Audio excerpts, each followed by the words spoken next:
So let's see the history of the census. So student, the first thing that you should know is the information about census. Okay, in India, the information about census was found during the Mughal period, and the information about the census is given in the book Ain-e-Akbari. Okay, and you should know that this book is written by Abul Fazl, and in this particular book, information about the census was given. Okay, the next thing that you should know is the first census in the world. Okay, so first census in the world was conducted by the country Sweden, that is in year 1749 AD. Okay, and the next question they can ask you, the first decennial census. Decennial census means which is conducted at every 10 years, and for doing that America was the first country, and it happened in year 1790. Okay, so the first census in world was conducted by Sweden, whereas the first decennial census was conducted by America. The next question they can ask you, the first census in England in which year? That is very important. It is 1800. During 1800, the first census in the England was conducted. Since during that period our country India was under England, so they also conducted census of a city in India. What are those two cities? The first one is the Allahabad and the second one is the Banaras. Allahabad census was carried out in 1824 and Banaras was conducted in 1827. Okay, why this census was conducted? Because this is under the England region. Okay, and this census was conducted by Prince James. Okay, James Princip in 1827. Okay, so the credit goes to James Princip, who belongs to England. Okay, so he wants to do the census as it was done in England. Okay, so from exam point of view, you should know the first city where census was conducted pre-independence is Allahabad and Banaras. Okay, and who has conducted? It is James Princip. Okay, coming to the next question that can come in your exam is the first complete census of Indian city. Okay, it is Dhaka, and now it is in Bangladesh. In 1830 it is under India. Okay, so the first complete census of an Indian city was conducted. The name is Dhaka, which is then in India, now in Bangladesh. Okay, and the very important that this census was conducted by a person called Henry Walter, and he is also known as father of Indian census. Okay, got it? This is very important. Okay, so father of Indian census is Henry Walter. Okay, and the first complete census of any Indian city was conducted in Dhaka. Okay, coming to the non-synchronous census in India. What do you mean by non-synchronous? Which is just an irregular census, which is not conducted at regular interval of time. Okay, and the credit goes to Lord Mayo. This is very important.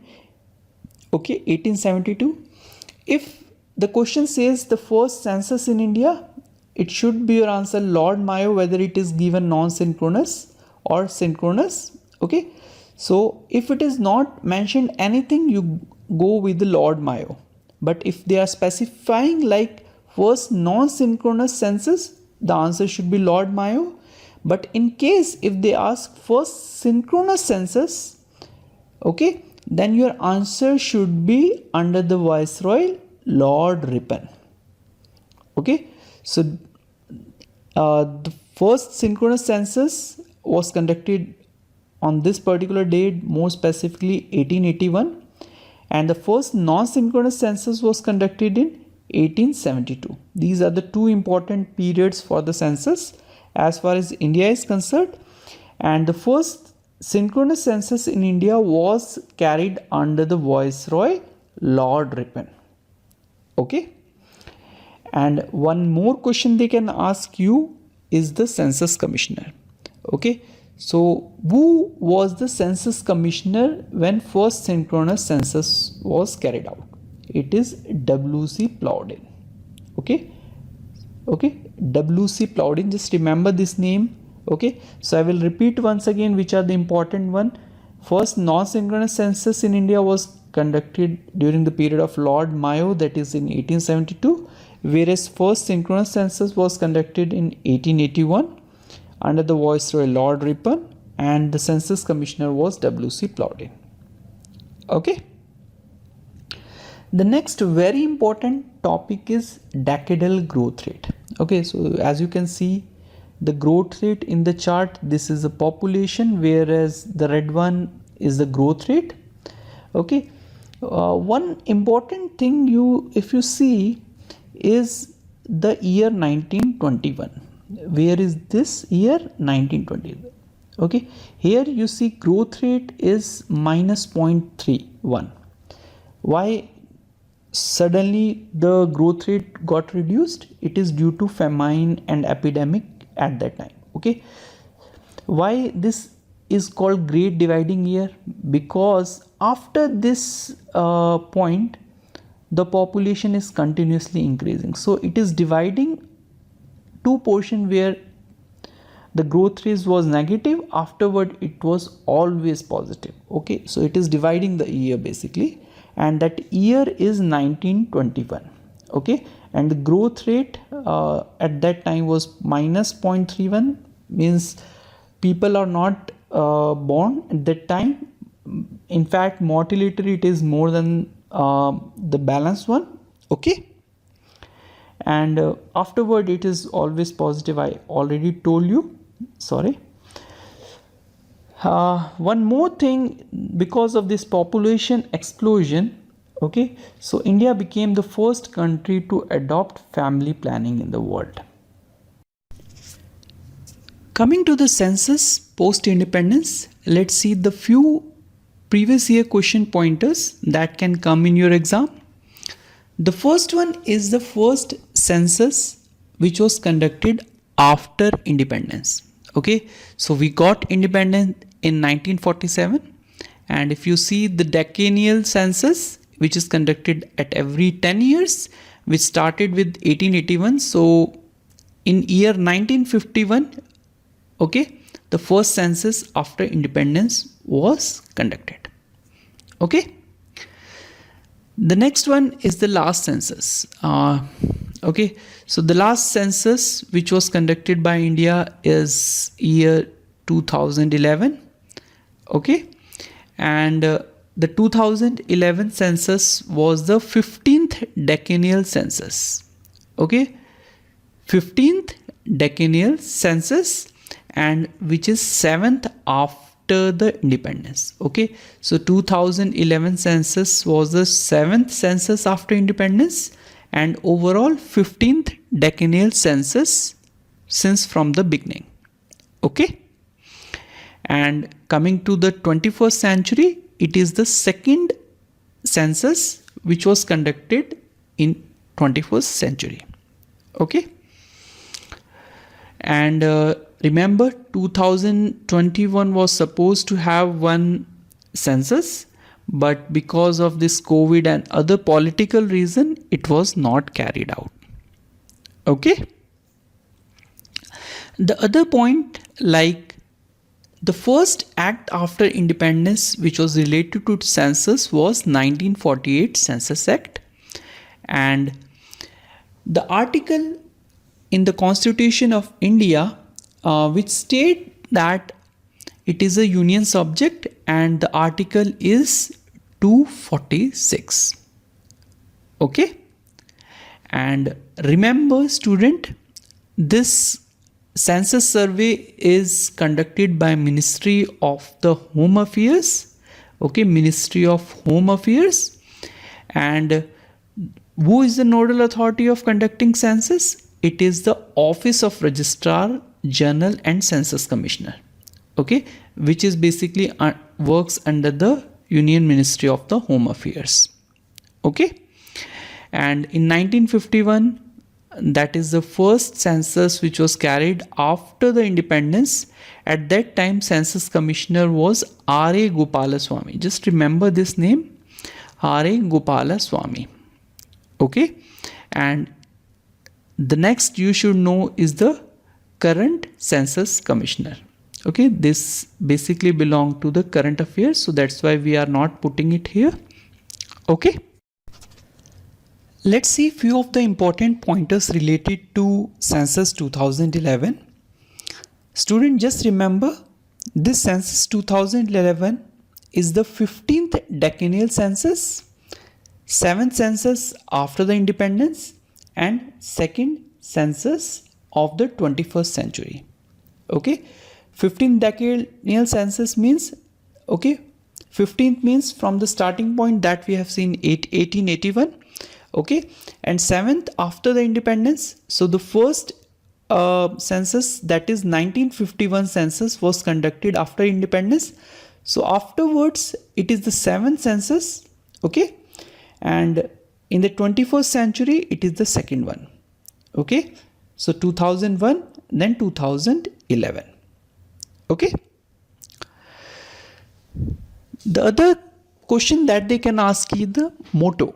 Okay, what was the motto of Census 2011? The motto was very simple: our census, our future. Okay, just it is a static pointer, and the mascot at that point is the woman enumerators. Okay, woman enumerator. Enumerator means who do the calculations. Okay, and a very important one. Okay, General Registrar and the Census Commissioner who had conducted this Census 2011. The name is Dr. C. Chandramouli. Okay, so who had conducted Census 2011? At that time, who was the Census Commissioner? It is Dr. C. Chandramouli. Okay. The next one is the very important for exam point of view is the decadal growth rate. Okay, so in this particular decadal, you have a growth rate of almost 17.64%. Okay, and it is decline of the 4% from 2011. Okay, this is very important. Decadal growth rate is 17.64%. Means during that 10 year our population was increased by 17.64%, but if we compare with year 2001, it is 4% decreased. Okay, the next very important fact about Census 2011 is the population. Okay, so the Indian population is 121.08 crore. Okay, out of which 51% approximately are male and 48% are female. Okay, just remember the big number only. Okay, don't go with the decimal. Okay, so 121 crore, 51% male, 49% is a female. Okay, next one is the population density. Again, it is a very important pointer. It is 382 person per square meter. Okay, population density is 382 person per square meter for overall India. Okay, next was is the sex ratio. Okay, and the sex ratio was found to be 943. Okay, 943 on 1000. Okay, as definition says. So 943 is the sex ratio, 382 is the population density. decadal growth is 17.64. Okay, and this is again a very important point, that is literacy rate. It is approximately 74%, and approximately out of this 82% are male and 65% are female, and overall literacy is 74.4%. Okay, and if we compare the census of 1951 with the 2011, okay, so if you see, the population is increased by 3.5 times. Sometime he may ask, okay, as compared to 1951, how much population is increased, how much time it has increased? It is 3.5%. and if we see the density, it is almost 3 times, and the literacy rate is increased 4 times. Okay, so these are the very high level question. Okay, so in 1951 we have literacy rate of 18%, but in year 2001 it increased 4 times force, that is 74.04%. Okay, student, this is the very important slide for the census 2011. Okay, I am not going into making you to learn everything. Okay, just take a screenshot. We have included the state and the union territory, which is the highest and lowest one. Okay, highest in the union territory and the lowest in union territory. The important one is the population. So you should know the highest population for the census 2011, it is Uttar Pradesh, and the lowest one is Sikkim. Similarly, for the union territory, it is Delhi, and the lowest is Lakshadweep. Okay, so there are other factors that I am not going to discuss because you need to cram it. There is no other way. Okay, so density, sex ratio, literacy rate, decadal growth rates, SC, ST, these are very important parameters that can come into your exam. Okay, and nowadays we are only seeing the questions from the union territories. Okay, so union territory you should be thorough, mostly with specific to the highest and lowest. Okay, so you can take a screenshot of it, learn by heart. Okay, you will get to have one question from this particular slide.